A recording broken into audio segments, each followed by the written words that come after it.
Alright, I'm back again. This is my Only Fools and Horses.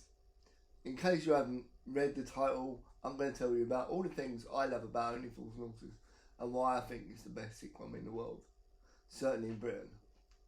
My favourite episode is A Losing Streak. Now, everybody says their favourite episode is either Jolly Boys Outing, Falling Through the Bar, or the Chandelier episode. But I would go for The Losing Streak because it's got everything. It's got Del Boy losing all his money, as usual. But what's not usual about this episode is the fact that he wins his money back right at the end. And then there is one final twist. And if you haven't seen the episode, I'd highly recommend you go and look it up on Netflix or wherever.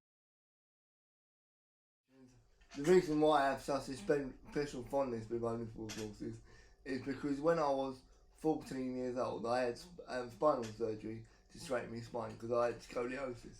I won't go into too much detail about it, but basically because I sit in my chair all the time, my spine decided to curve and it went into a bit of an S shape, and I had to have two metal spinal rods put into me back to straighten it up and make sure that I weren't basically going to die. So this meant that I had to be in bed for 4 to 6 weeks, at my chair, completely bedridden for 4 to 6 weeks. So, and my uncle used to bring up, the old VHSs for me to watch while I was in bed, and they had like 3 episodes on each VHS. So I remember just absolutely peeing myself laughing as normal.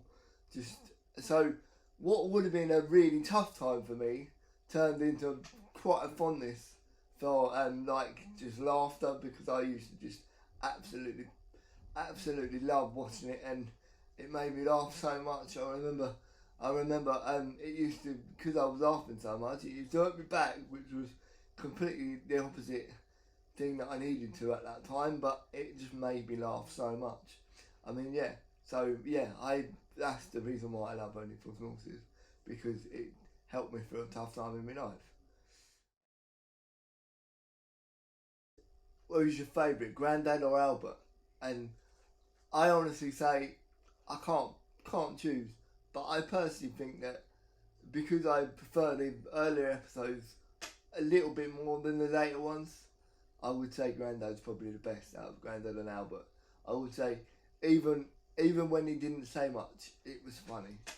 So I would definitely say Grandad, not Albert. Although Albert did bring a lot of funny things with his war stories, and there was one particular one where Rodney was going to go out with a girl from the exhaust centre, and you can just see that David Jason wants to crack up in that particular scene.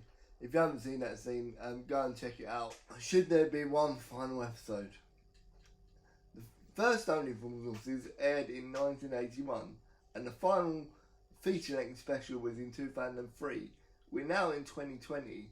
I really don't think that there should be another one, because it's just finished now, and just leave it as it is. Keep watching all of the old episodes, keep enjoying it, keep laughing, but yeah, don't bring that back for one last episode. I read in a popular newspaper recently that they were going to bring it back for just before John Sullivan died, for Del Boy's 65th birthday.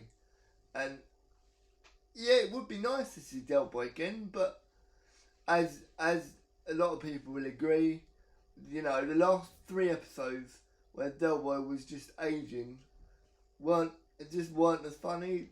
They were still Only Fools and Horses, don't get me wrong, but they just weren't as good as the series episodes, for me anyway, personally.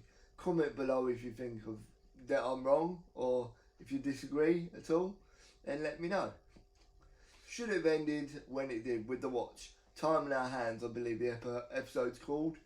It's obviously where Del Boy and Rodney finally achieve what they wanted to achieve all the way along, which is becoming rich. I believe it should have ended there. I understand why it didn't, because obviously the BBC wanted to bring it back, and you wanted to see Del Boy what it was like when he was rich. But you know, in the last 3 episodes, he lost his money, he gained all his money back again. It just wasn't the same. Whereas I thought it was a perfect ending where Del Boy, you know, found a watch that had been there for the whole entire series, and they won their million, their 6.2 million. So yeah, I believe it should have ended there because it was just a perfect ending. My favourite ever episode, feature length, my favourite feature length episode is Jolly Boy's Outing. And Jolly Boy's Outing, again, a lot of people say the same thing, but I think the Jolly Boy's Outing as a one-off Only Fools and Horses episode was just perfect. I mean, you could show it to any non-Only Fools and Horses fan who'd never seen it before in their lives, and I think they'd laugh at it because it's just absolute brilliant, and it's just the one particular thing where you know, Trigger just walks the wrong opposite way to everybody else and then walks back. That just cracks me up every time. So yeah, I would say Jolly Boys Outing is one of the best sort of standalone feature-length episodes of Only. I've been to a lot of Only Fools and Horses conventions, particularly in the last couple of years. Again, I'll edit in some photos of people I've met: Boise, Marlene, you know, Raquel, Cassandra, Denzel, Mickey Pierce. I never got to meet David Jason, and I probably won't ever get to meet David Jason. I wanted to get one of them tickets for David Jason and Friends, but obviously the website crashed and stuff, so I didn't manage to get one. But yeah, that would have been one perfect way to sort of finally meet my hero, David Jason, and you know, just thank him for all the laughs. But yeah, I love going to the conventions. My final thing before I leave you is the controversial but I think perfect prequel of Rock and Chips. I mean, Rock and Chips was, although it was annoying seeing Jay from the Inbetweeners dressed as Del Boy, it didn't quite work, but the story was absolutely brilliant, and you could tell that David Jason, that you can tell that John Sullivan's just written it, and it was just perfect, I thought. And there's little Easter eggs, little nuggets of different things that you wouldn't know unless you've been an avid fan of Only Fools and Horses before watching Rock and Chips. But Rock and Chips is definitely one of them things that if you get a chance to see it alongside Only Fools and Horses, it's definitely a thing to watch. I hope you've enjoyed this video. Please give it a like, please give it a share. I'm new on this YouTube, so on this channel in particular, so please give it a like, please give it a share if you've enjoyed it. If you're a fan of Only Fools and Horses, obviously comment below me your favourite moments